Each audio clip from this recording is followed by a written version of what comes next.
राष्ट्रवादी काँग्रेस पक्ष हा शाहू फुले आंबेडकरांच्या विचारधारेला मानणारा पक्ष आहे आणि निश्चितपणे शाहू फुले आंबेडकरांची विचारधारा घेऊनच आज तागायत राष्ट्रवादी काँग्रेस पक्षाने स्वतःच्या पक्षाची वाटचाल केलेली आहे.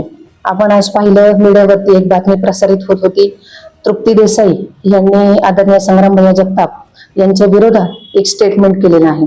ताई, मी आपल्याला सांगू इच्छिते की ज्या पद्धतीने आमदार संग्राम भैया जगताप यांची भूमिका आहे ती भूमिका एक हिंदू धर्मरक्षक म्हणून, हिंदू जनसेवक म्हणून आहे.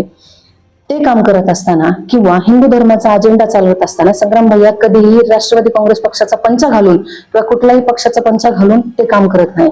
फक्त आणि फक्त हिंदुत्वाची भूमिका ठेवत आज तागायत संग्राम भैयांनी ते काम केलेलं आहे आणि त्याची प्रसिद्धी आणि प्रचिती आपण आपल्या बोलण्यातूनच दाखवलेली आहे की संग्राम भैयांचे व्हिडिओ त्या पद्धतीने व्हायरल होत आहेत.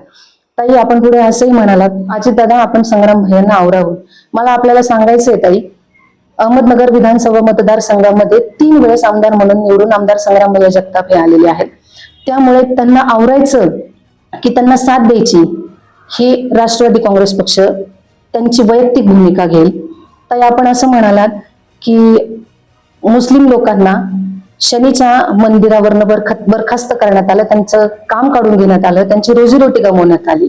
ताई, मला आपल्याला एक गोष्ट आवर्जून सांगायची, जर आपल्याला मुस्लिम लोकांचा एवढा जर पुळका असेल ना, तर ज्या पद्धतीने मुस्लिम लोक शनी शिंगणापूरच्या देवस्थानामध्ये काम करत होते त्याच पद्धतीने आपण पाठपुरावा करावा, राज्य शासनाकडे निवेदन द्यावं की मुस्लिम समाजाची जी दर्गा असते, जी मस्जिद असते, त्या ठिकाणी हिंदू लोक काम करण्यासाठी घ्यावे.